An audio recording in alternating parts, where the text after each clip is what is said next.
start. We did not want merely to say that so many crores of rupees would go into scientific research, but rather to have it examined how it should be done. That committee, so far as I know, has not yet produced any report or recommendations.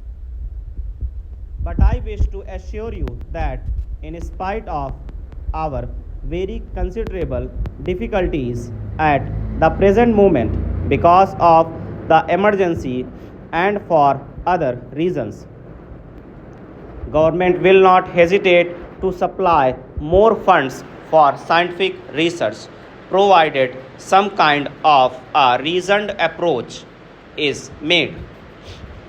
It is not enough merely to say give more funds, but if it is explained where more funds are required. I am sure, and I have in fact been told by our finance minister that he will certainly meet such demands wherever necessary.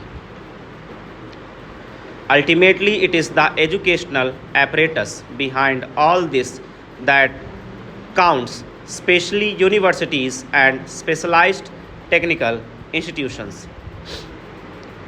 They are growing. I hope they are growing both in quantity as well as in quality, and behind that, again, the general level of mass education is also improving.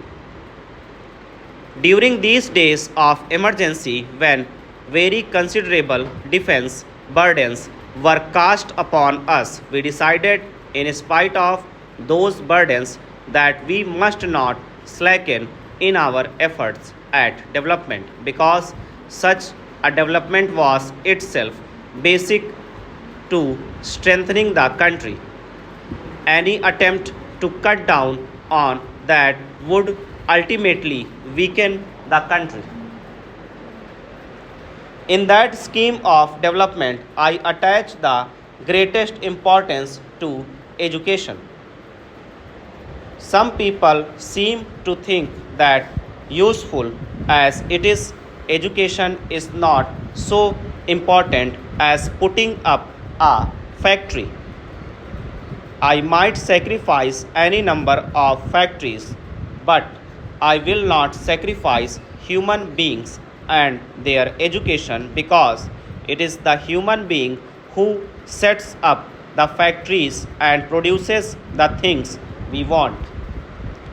Factory by itself is very useful and desirable, but unless it makes that impact on the human being, it will not useful. After all, what is our purpose in life? There are certainly many purposes, raising the level of living and all that. I would put producing good, trained human beings as the main purpose. It is the trained human being that produces the rest. If you do not have trained human beings, then you get lopsided growth and you do not make such progress as you should. It is not merely technology you impart to the human being, but also other kinds of training which enable him think and lead what might be called a good life. Science is most important, but it is not complete by itself unless you use the term science in a sense than mere technology. Over.